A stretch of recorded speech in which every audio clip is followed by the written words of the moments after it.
يا أيها الذين آمنوا أنفقوا مما رزقناكم من قبل أن يأتي يوم لا بيع فيه ولا خلة ولا شفاعة والكافرون هم الظالمون. الله هو الحي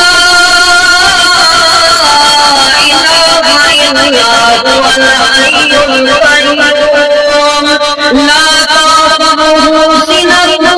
ولا نوم له ما في السماوات وما في الأرض من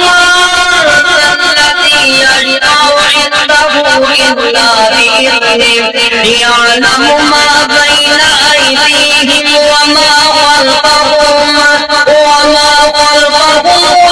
يحيطون بشيء من علمه إلا بما شاء وسع كرسيه السماوات والأرض ولا يؤوده حفظهما وهو العلي العظيم.